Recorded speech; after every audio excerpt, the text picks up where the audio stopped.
Laura, thanks for joining us on Reality Check.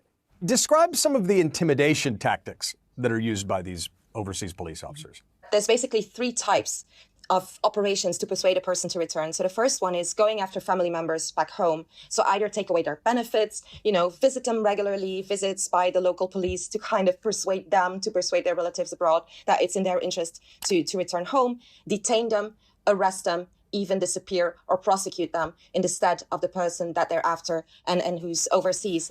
But if that's not sufficient, they will either send covert agents abroad from Beijing or from other places in China to go after the target directly, to harass them, intimidate them, persuade them to return to China. Now, if even that doesn't work, the Chinese authorities actually wrote this down for us to see.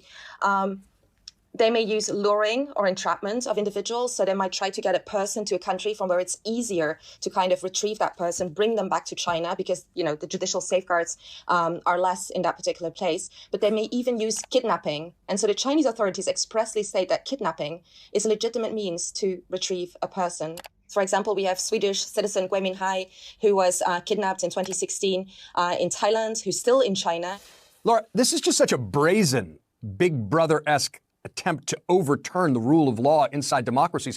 What does it say about the Chinese government's respect for rule of law inside democracies and their expansionist ambitions? It shows clearly they have no respect whatsoever, right? The PRC is very big on, claiming territorial sovereignty, claiming sovereignty when it comes to, criticizing people that call out their human rights record, which obviously, is one of gross human rights violations, even genocide. One of the difficulties, of course, is that there's a degree of pushback, right, that says if you're confronting these sorts of efforts, that it could bleed into a sort of xenophobia. And on the other hand, to not confront them is to participate or acquiesce in the abuse of people from these immigrant communities. How do you walk that line?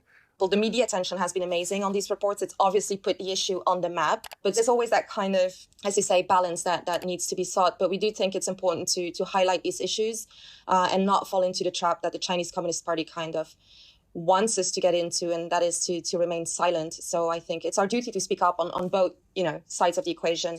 Obviously, speak out against any anti-Asian and anti-Chinese hatred, but call out the crimes of the Chinese Communist Party wherever they're happening.